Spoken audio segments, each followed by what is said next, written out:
Boa noite, meninas. Espero que todas tenham passado uma boa Semana Santa, né, junto de suas famílias, apesar da bendita quarentena que nós estamos guardando. E esperamos em Deus que Ele tenha mais misericórdia de nós e que isso venha a acabar em breve, né? Nós que tínhamos uma previsão de que a quarentena pudesse ser ao menos flexibilizada, né, a partir do final desse mês de abril, com a entrevista do ministro Mandetta no domingo passado, no Fantástico, essas esperanças deram uma amornada, né? Mas nós aqui, vocês daí, vamos continuar esse nosso grande desafio, né, que é um curso presencial como o nosso, como nós conversamos nas videochamadas da semana passada.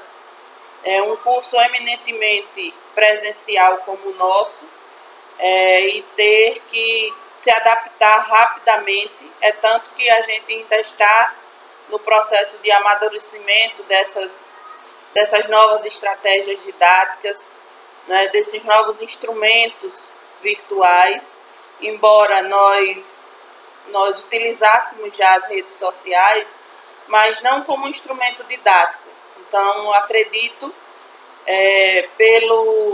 pelas informações que chegam para nós, professores, vindas de vocês, a gente percebe que está todo mundo num barco só.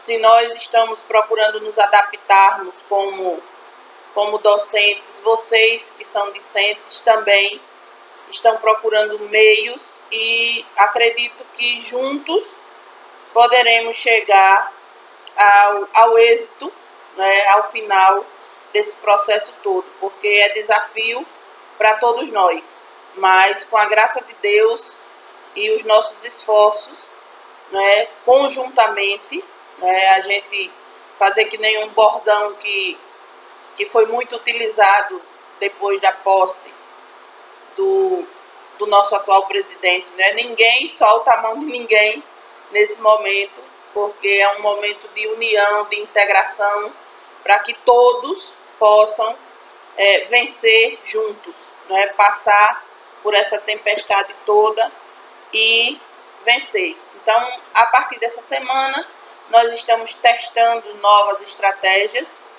e hoje eu vou fazer um grande resumo do que a gente viu, tanto presencialmente quanto remotamente, né, desde que nós começamos as aulas de maneira virtual. Então, eu vou fazer um grande apanhado, um resumão, né, para vocês hoje, e espero receber o feedback de vocês através de dúvidas, né, que serão esclarecidas através desse canal também. Eu optei por essa estratégia porque o material fica gravado e vocês podem ter acesso e de forma ilimitada, quantas vezes vocês quiserem reprisar, né? E é um canal propício também a gente tirar as dúvidas de vocês, né? Então, o nosso tema central, o nosso eixo temático nessa disciplina é conhecer em profundidade as políticas públicas em educação. Então, retomando lá da primeira aula o conceito de políticas públicas, nós podemos dizer, fazendo um apanhado geral na literatura sobre políticas públicas educacionais, nós podemos dizer que as políticas públicas de educação, elas são programas ou ações que são criadas pelos governos para colocar em prática medidas que garantam o acesso à educação para todos os cidadãos. Então, todas as estratégias, todas as ações, todas as atitudes do governo que venham a permitir acesso e permanência com êxito, né? Lembram que eu falei para vocês que hoje não basta apenas garantir o acesso, né, garantir a vaga para o aluno frequentar a escola. Hoje está sendo cobrado do Brasil, por organismos internacionais, que essa permanência do aluno na escola, ela seja uma permanência com êxito, não é? Além de garantir a educação para todos, também é função das políticas públicas avaliar e ajudar a melhorar a qualidade do ensino no país, né? Então, eu acabei de dizer a vocês que não basta apenas o livre acesso, né, à educação pública, mas esse acesso precisa ser a uma educação pública de qualidade. E qualidade na educação implica diretamente o êxito do aluno nas diversas etapas de formação escolar dele. As políticas públicas educacionais são ligadas a todas as medidas e decisões que são tomadas pelo governo em relação ao ensino e à educação no país. E quem faz essas políticas públicas? A quem cabe as políticas públicas de um país como o nosso? Essas políticas educacionais são propostas, estudadas e criadas a partir de leis que são votadas pelos membros do Poder Legislativo, deputados federais, estaduais, senadores e em nível municipal pelos vereadores, em cada uma das esferas de governo, que são a esfera federal, a esfera estadual e a esfera municipal. A população também pode participar da formação das políticas públicas em educação? Claro que pode. Pode e deve. E como é que se dá essa participação da população? Os cidadãos podem e devem participar da formação das políticas públicas. Em muitos casos, a origem das políticas públicas de educação vem de pedidos ou de necessidades que são sugeridas pela população através de processos de participação popular. E como se dão esses processos de participação popular? Eles se dão através dos conselhos de políticas públicas, né, que são uma dessas maneiras de participação da população para a criação, a formulação, a elaboração de políticas públicas na área de educação. Muitas vezes elas partem de clamores de minorias, né? Nós temos aí firmemente trabalhando para a elaboração de políticas públicas os movimentos sociais, né? Principalmente os que defendem os direitos de mulheres, de quilombolas, de indígenas. Então, todos esses são exemplos de movimentos sociais que têm buscado a participação na formulação de políticas públicas, seja da área de educação, que é as que mais nos interessam, seja da área da saúde, da área da assistência social, né? Esse poder civil organizado, que são essas ONGs, essas organizações civis, elas levam as demandas da população, né, não só dessa população a que elas defendem, mas de uma população de uma forma geral. E é daí que surgem os projetos de lei que tornam-se mais tarde políticas públicas na área de educação. Outra coisa que nós gostaríamos de frisar na noite de hoje é a questão das políticas públicas de educação no Brasil. E aí nós vamos citar diretamente algumas dessas políticas, as mais importantes, né, para que algumas a gente já chegou a ver presencialmente, algumas delas, e outras nós vamos ver ainda até o final desse período, minuciosamente, de forma minuciosa. E aí a gente fala do Programa Brasil Alfabetizado, é uma dessas políticas, que foi um programa que começou nos estados para fazer a alfabetização de jovens, adultos e idosos. Aquelas pessoas que não tiveram oportunidade na idade certa, né? É um dos mesmos focos da educação de jovens e adultos, que foi programa também, e hoje em dia, depois do Fundeb, né, que está se extinguindo, aqui esse ano o Fundeb está se extinguindo, a última aula presencial que nós tivemos foi a respeito de Fundeb, né, que também é uma política de financiamento, é uma política pública em educação, só que da área do financiamento, do orçamento da educação. Então, a gente viu que ele está se extinguindo esse ano e a luta que está sendo travada nas instâncias superiores da educação é pela prorrogação com melhorias, né? Então, o Programa Brasil Alfabetizado é uma dessas políticas de educação.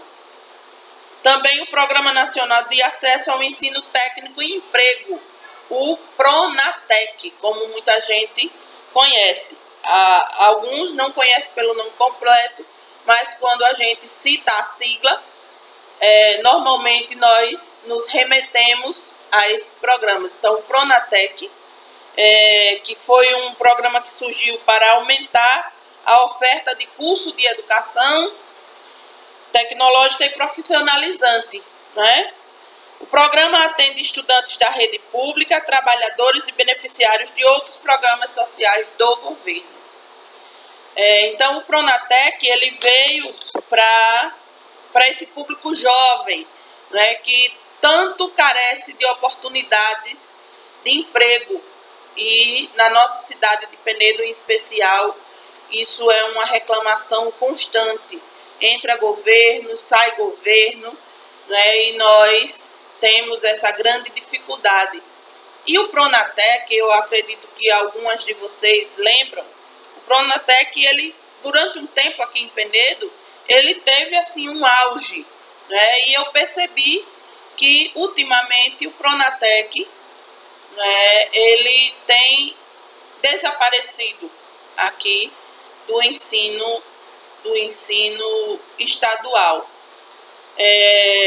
Eu vou entrar em contato com o pessoal da Nonagere para saber e trazer essa informação para vocês de como está andando esse programa aqui em Penedo, se parou, se ainda está em andamento, só que com menos turmas, entendeu? Porque esses programas, normalmente, eles envolvem o pagamento de bolsas, né, como um atrativo, como um estímulo para esses alunos. Então, em virtude disso, eu acredito que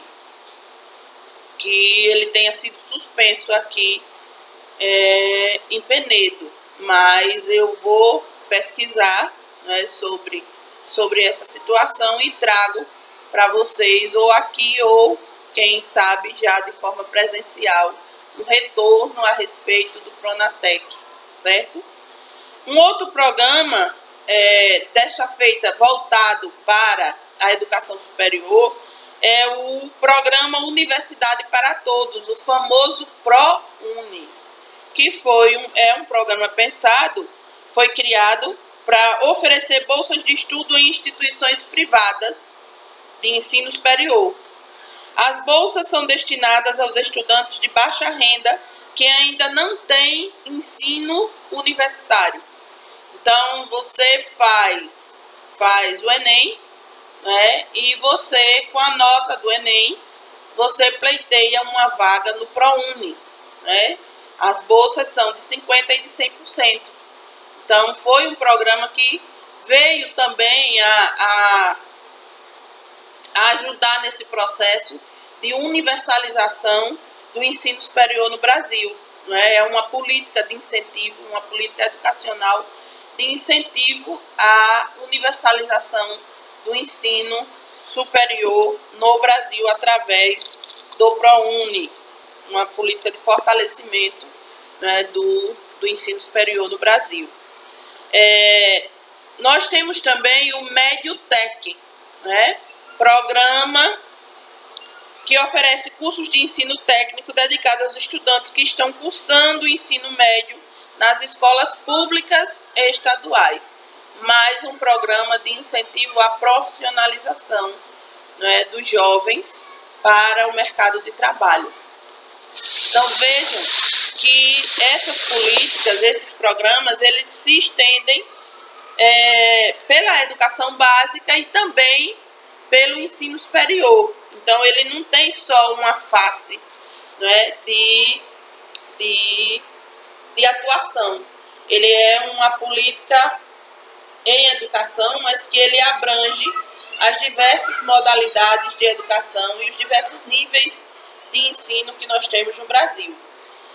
Nós temos também o programa Escola Acessível, que foi um programa criado para aumentar a acessibilidade no ambiente escolar da rede pública de ensino, oferece informações e recursos de ensino para melhorar o aprendizado de estudantes com necessidades especiais, seja ela uma necessidade especial oriunda de alguma deficiência física, né, ou de altas habilidades e superdotação.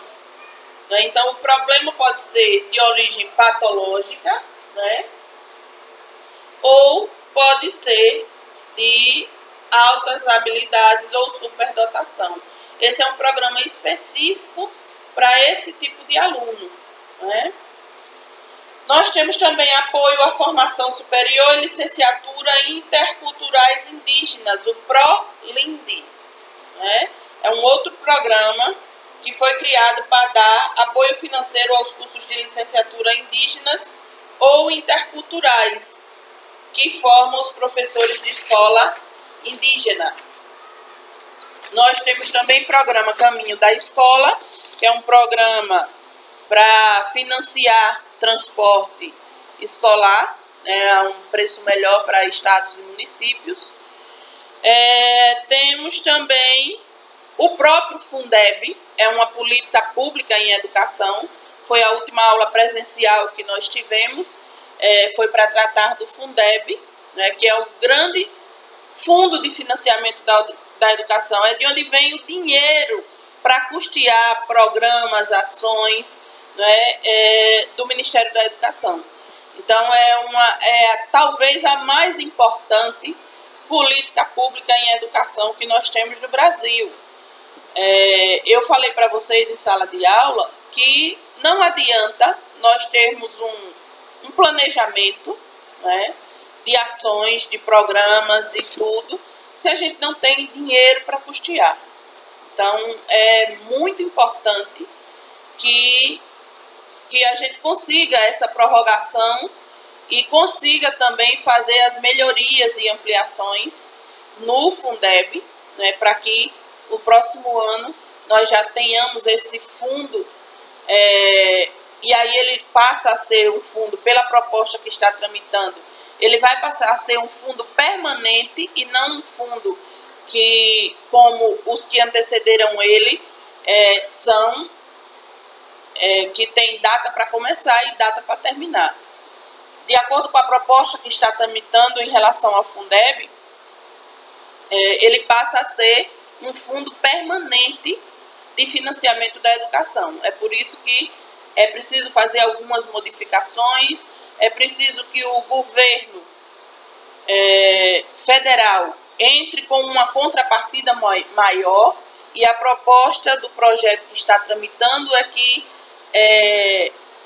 a participação da União ela seja o dobro do que é hoje em dia.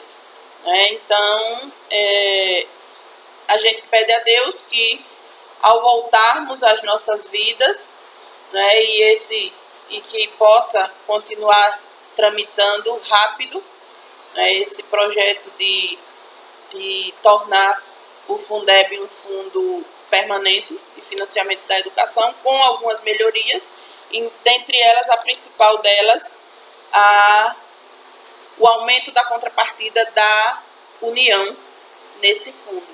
Nós temos também o programa Educação em Prisões, que é um programa que foi criado para dar assistência à população carcerária, né? Então, nós temos os governos aí atuando, cada um no seu nível de competência, né, para fornecer educação para quem está encarcerado, né, e tenha consciência de que precisa ter educação até para se ressocializar, né? Se bem que eu considero que o sistema carcerário brasileiro, que é um dos mais precários do mundo, né, ele não ressocializa ninguém.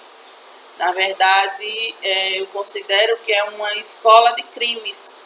Né? Muitas vezes o indivíduo entra por uma fraqueza de momento, né? Entra por conta de um furto ou de algo assim, e torna-se, dentro do sistema mesmo, um criminoso periculoso, né? Disposto a matar ou morrer, né? por droga, por fazer tráfico, né? Por se aprimorar na questão do roubo, né? Então, também nesse sentido da função social da educação, que foi pensado esse programa Educação em Prisões, né?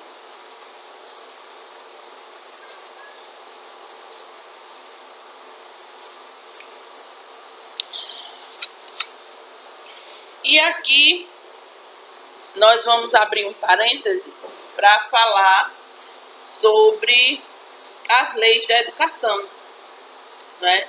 E nós temos, como a nossa lei maior abaixo da Constituição, nós temos a LDB, né? Que é a nossa diretriz maior em relação à educação. É ela que nos norteia, é a principal legislação que nós temos em matéria de educação depois da Constituição Federal. Todas as indagações que a gente precisa, a gente vai buscar. Eu já disse a vocês em sala de aula que a LDB está para nós pedagogos ou qualquer outro profissional da educação, mas em especial os pedagogos, porque nós somos os cientistas da educação, né? Então, a LDB está para nós, assim como a Bíblia está para os cristãos. Então, o nosso livro maior, a nossa lei maior, a nossa normatização é a Lei de Diretrizes e Bases da Educação. Então, ela é que norteia todas essas ações, toda a política pública em educação, ela é norteada pela LDB. Então, qual é a função maior da lei, no nosso caso, no caso da educação? Na lei estão contidos os princípios que devem ser a base do sistema de educação. Também ela nos traz quais são as obrigações de cada governo no ofertamento da educação aos seus cidadãos, né? Tudo vocês viram em disciplinas anteriores, principalmente em legislação da educação, de que é separado na LDB, são separados por blocos as obrigações de cada ente, né, as obrigações da escola como instituição em relação aos alunos e à comunidade, as obrigações, quais são os deveres, né, as competências dos professores em especial, né? Então, está lá posto nesse ordenamento, nessa normatização, né, qual é a competência de cada ente federado. Também ela nos traz a idade adequada para cada nível de estudo, né? E aí, nessa parte, nós nos auxiliamos também em relação às obrigações e os deveres, tanto dos governos para com o aluno, quanto da própria escola quanto instituição com o aluno. E aí, nessa seara, nós nos auxiliamos do Estatuto da Criança e do Adolescente. É por isso que é tão importante também, fora o estudo da LDB, para nós pedagogos, também é muito importante o estudo do Estatuto da Criança e do Adolescente, porque ele traz as principais obrigações de nós como profissionais de educação, né? Que caminhos nós devemos seguir, principalmente em caso de abuso de direitos ou violações de direitos de crianças e adolescentes. Então, para que a gente seja um profissional bem informado e atualizado, é bom que nós nos utilizemos não só da LDB, mas também do Estatuto da Criança e do Adolescente. E essas normatizações nos levam às portarias, às resoluções de cada governo, os decretos, né? Por exemplo, agora nós estamos, além do decreto do governo federal, cada ente federado, cada estado, cada município, né, está também trabalhando na sua legislação própria de combate à pandemia, né? Então, você tem a diretriz maior, que é a diretriz vinda do governo federal, do Ministério da Saúde, mas elas dependem também que cada ente federado faça a normatização com base na normatização federal, mas respeitando as peculiaridades de cada estado. E bem assim também é na educação. É tanto que nós temos um plano nacional de educação, planos estaduais de educação e planos municipais de educação, né? Como nós vimos ainda, eu acredito que foi no segundo encontro nosso nesse semestre, que nós já começamos a tratar do Plano Nacional de Educação, que é a outra grande política pública em educação, essa voltada para a área da organização e do planejamento educacional. Então, minhas queridas, na noite de hoje é esse resumo que eu estou fazendo para vocês. Essa semana, em especial, eu optei por não trazer novo conteúdo e vou esperar que vocês me enviem do que a gente já viu até agora, que vocês me enviem questionamentos, dúvidas que vocês tiveram ao longo desse material. Então, vocês mandam para mim, por favor, por mensagem, né? Aqueles que têm dúvidas que precisam ser esclarecidas, mandam por mensagem no portal, mas identifique a dúvida de que material é. Por exemplo, aulas do dia tal, aulas da data tal. E aí a gente tem uma data a partir de 23 de março, né? A gente começou a postar materiais para vocês, então vocês relacionam as dúvidas em relação a cada material, mandam para mim e eu vou dando feedback, dando resposta a essas dúvidas, e assim a gente vai estreitando essa nossa conversa virtual, ok? Então fiquem com Deus, um beijo no coração de cada uma de vocês, vamos estudando, vamos tirando as nossas dúvidas. Nós também aqui desse lado, como professores, estamos procurando aprimorar as nossas estratégias. Não está sendo fácil para a gente, né, porque nós estamos trabalhando, desenvolvendo as nossas atividades em situação muito adversa, né, que não é propícia para o trabalho que a gente desenvolve, né, porque nós estamos com as crianças tudo em casa, nós somos profissionais de outras áreas também, né, nós não somos exclusivos da Faculdade Raimundo Marinho, nós desenvolvemos atividades profissionais também fora da docência na Raimundo Marinho, então está sendo complicado para nós, tão quanto está sendo complicado para vocês, né? Mas com fé em Deus, Deus há de nos dar sabedoria, né? Inteligência todos nós já temos, mas nos dá sabedoria para conduzirmos toda essa situação e sairmos ilesos, a salvos dela. Um beijo no coração de vocês e até o nosso próximo encontro.